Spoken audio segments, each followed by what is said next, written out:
This is exercise number 22 in the Paint with Lens series of short lessons. Here we'll paint some rocks at the ocean shore, and we can do it in oils or acrylic. The area I wish to paint is masked off with masking tape, and it's about 20 inches by 16 inches. We have phthalo blue, raw sienna, a bit more phthalo blue, that's burnt umber and crimson, and of course the white is titanium white if you're working with oils. I'll mix the brown and the blue together. That'll give us a colour very close to black. Don't mix your colours completely. Now clean your knife, that's very important. We start in the usual way with our sky. We'll brush the white into the sky. That's the titanium white for oils and the normal white for acrylics. Now with some phthalo blue on the tip of my brush, we'll brush it and blend it into our sky. Always try and keep your corners darker than the middle of the sky. We'll work quickly before the paint dries. I'm working in acrylics, you might be working in oils. Crisscross brush stroke, put your white on, scrape it off if it's too much. You can always use that by spreading it with a knife. That's a quick way to put your paint on when you're doing skies. And then after you've put it on with a knife, come back with a clean brush and spread it out with a brush to get an even coat of paint on there. Now in the corners here, we do want it dark, so I'll put plenty of blue right in the corner. Make sure you get right in the corner. You don't need to come back later. It will spoil your sky if you come back and have patches in the corner. Brush away from the corner and you notice that your brush will lose paint if you work away from the corner. But do leave plenty of white in the bottom of the sky. Don't come down too far, we do need that white. A little bit of crimson in the bottom of the sky, that's a little bit too much, but we'll get away with that. And then some raw sienna there. And by brushing it up into the sky over the white, that'll give us a glow in the sky. But don't go right up into your blue, otherwise it might go green. Keep adding your white. I do clean my brush. I've got some paper in my left hand, and just before I pick up paint, I squeeze the brush and pull it through the paper. And then I pick up the paint and away we go with a clean brush loaded with clean paint. I keep adding over the top. My sky is almost dry now, but it is still blending. If you get to the stage with your acrylics and they're drying too much, well, you need to spray it with a little bit of water, just a little bit, but not much, just a little bit, because if you put too much on, it'll make blotches. I've blended some blue into there again. And keeping away from the top of the sky with my brush now. If you go up there, you'll destroy your sky. Some white in the middle. We like to have a glow coming out the middle of our sky with all our paintings. This will attract your eye into the picture. Clean the brush. That's going to be our blue ocean. And you notice I used long brush strokes, horizontal brush strokes, and pick up plenty of white and spread it on. And don't go round and round with your brush strokes. Keep them flat. And if you're standing up, you can move your whole body backwards and forwards to get long brush strokes like that. Use the very tip of your brush. Don't squash your brush on like that. There's no need to force it onto the board. Just tip of the brush backwards and forwards. It's fun. And crisscross here, I'll clean my brush here and there. Along here we're going to have our rocks. That's a bit of burnt umber and the blue mixed with it. Not mixed completely, so it gives us all different colours. Now for the rocks. There's a big one, not right in the middle. I know there's a big one about there. So keep them all the same angle. Just block them in. This is called blocking in. All at that angle. All different sizes. Oh, my brush is falling to bits. Block them in all the same angle. Very good. And you can clean your brush down here for the reflections. Of course they come off at a different angle. There's not much blue in that burnt umber. It's okay. Some of them are dark, some of them are light. As long as they're not all just bland burnt umber, and let them get smaller as they come away there. Now we're going to put water over these, so there'll be reflections there in the water. Let's get a bit of balance here. We'll have a big one up there. That's a nice chunky big one, nice and dark. And then we'll come down and have a few different shaped ones here and there. So step back, have a look and see if it's balanced, if it's interesting. This one needs a bit of a bigger reflection there because it's quite a big rock. A bit more paint, that's the very dark, the burnt umber and the phthalo blue mixed together. And we'll sculpture in the rock shapes. Keep your knife at the same angle as you go along, all the way along, and we'll get some texture. and again we can brush in our reflections. I scratched in a little bit hard there and gone right back to the canvas, so I'll put a bit of dark over the top. We need to make some interesting colours with the sunlight shining on the rocks, so don't mix your colours completely now. Just put them together and you'll spot a few pretty bright things in there, not too much crimson. I'll put a bit of raw sienna in there, I think. Now mix the colours together, but not completely, and pick them up with that side of your knife. And then we sculpture on what would be the sunlight on the side of the rocks. Important part here is don't worry too much about how you're going, but do worry about the angle of that knife. It must stay at the same angle. And you see I've zigzagged here. Clean your knife every time before you pick up paint. All these colours are what we want. Zigzag up and down, up and down. You will not be able to follow mine exactly. We're making up as we go along, but you must be consistent with the angle and the amount of paint you put on. Don't overdo it. Now I'm detailing the tops of the rocks just a little bit. There shouldn't be any holes in them, so you can fill up the holes as we go along. Now we'll start by detailing this end here, and we'll put a bit of light on the rocks as well. You must remember, before you pick up paint, clean your knife. Just drag it through a rag or a piece of paper and clean it. I detail the top of the rocks and keep that angle. I need those darks here because I've got a few too many rocks. There, that looks a bit better. Now make sure you keep that angle, that is important.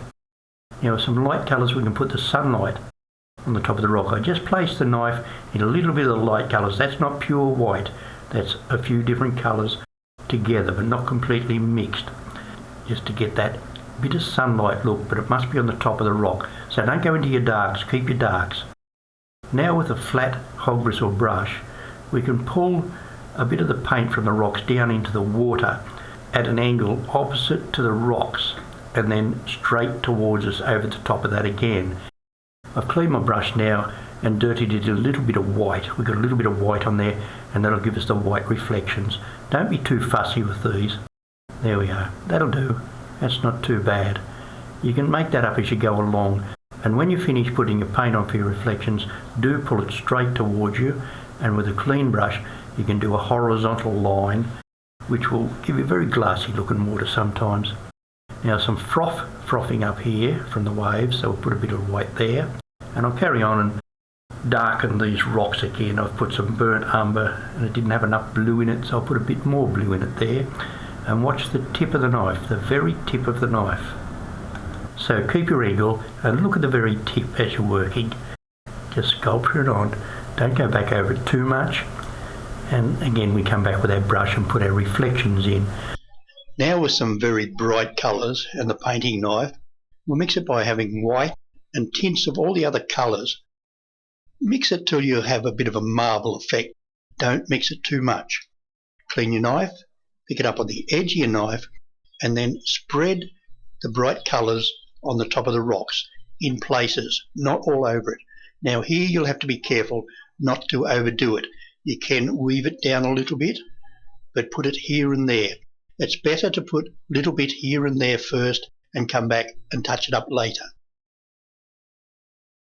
And the angle, again, is very important.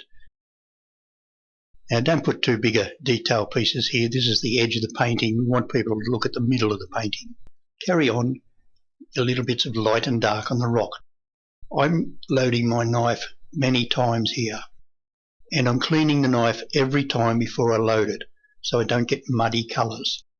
With your flat hog bristle brush you can brush in what looks like the reflections of that sunlight. It must be at that angle. Clean your brush and then bring our reflections straight towards us again, all the way along the painting. Don't be too fussy with these brush strokes. We're going to paint over them a lot. We have a little bit of froth here under the rocks. They can be a crisscross brush stroke. It doesn't have to be the shape of the rocks or the angle of the rocks. Just cross it in, a little bit of foam under the rocks. This is misty here. That's just pure white paint. It's mixing with the other colours as I put it on. Bring it right up here. In this area here we're going to have some sand along there. Now I'm introducing another colour. This is burnt sienna. Put it on flat. It'll be the colour of the sand. We'll put our big rocks in there in a moment. And then I'll add phthalo blue. We'll keep it very dark along the bottom here, always dark along the bottom of our painting, and brush it in, but don't work up too far into the burnt sienna. Then by mixing the blue and the white together, but not completely with a knife, we can put the white lines in the distance where the rocks meet the water. That'll give us terrific perspective. Don't put a lot on there, you can just touch your knife on and take it off. Now here's something you might need to practice on a spare board. You see how I'm sculpturing this on? I'm watching the heel of the knife, not the tip of the knife, the end of the knife, and load it well, put it on horizontal, it must be very horizontal, and sculpture your little waves on. This is a great knife stroke to learn, very useful. Don't worry too much how they come off, there's a lot of rocks going in here. There's a few different effects we can paint on by loading the very edge of the painting knife and putting on these white lines. Keep them very horizontal. Work with your knife very horizontal. You can use the brush if you wish to give you a bit of foam here and there. Softly load the tip of your brush with different tones of the blue and the white and brush them on, again keeping horizontal brush strokes to keep your water looking flat. You don't need to put all this detail in, but you can fill in any spots that look a little bit too much. I'll clean my brush here because that's where the sand will be. Add a bit of white and burnt sienna, and a little bit more burnt sienna, and again with horizontal brush strokes, bring it down towards you and make the sand. Let's just unload the brush there. Now for the rocks. I've loaded the knife with plenty of burnt umber and no white on, just burnt umber. It'll pick up some colours as we're working through here. It'll pick up some colours out of the water. So that's pure burnt umber. There might have been a bit of blue in it. I'll just unload that bit there because we'll need it later. Now where am I going to put it? I don't like that bit of water there, so we'll cover that bit over there and bring it down. Always keep that same angle again. Now because we're much closer, these rocks are much bigger and bolder, so you can use bold brush strokes. Clean the knife, make sure your knife is clean before you pick up fresh paint, and put it on. Make sure you clean the knife all the time now because we're working in the foreground and we want those very dark colours. In the background you notice the colours are toned down a little bit. That's how we get our perspective, by having paler tones in the background and very dark tones in the foreground. I'm making this up as I go along.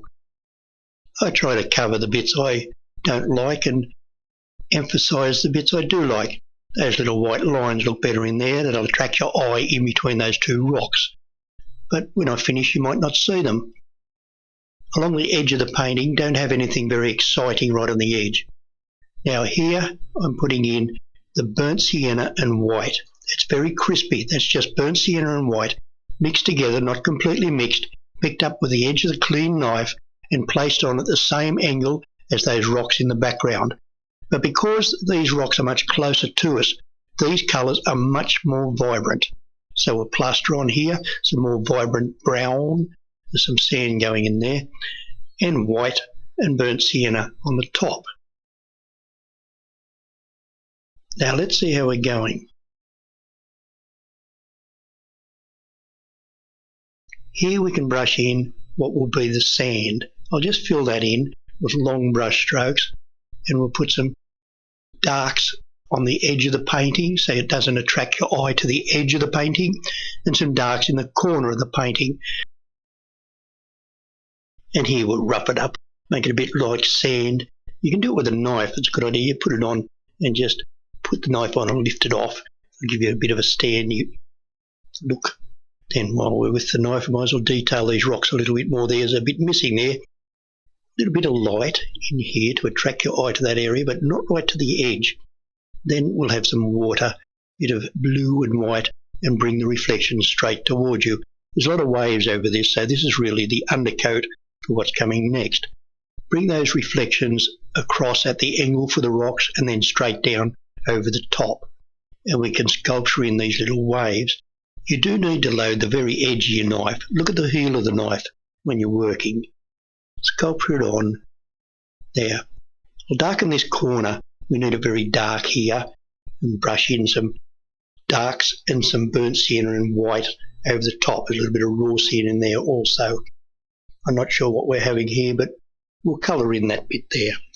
And stipple it. We're working in the foreground here, so we use bolder brush strokes and bolder knife strokes because it's a lot bigger. Everything's bigger. And make sure you clean your knife before you pick up the white paint. Put the white ripples in the water here. Keep them horizontal. They do get further apart as they come closer to you. Let's have a little bit of water coming through there. It looks okay. Stipple on the corner. I've put seagulls on mine. You might want to do yours. It's just a little fine hairbrush loaded with dark and light, and there's your seagulls. Touch up the edge of the rocks with a brush also, and there's all our seagulls.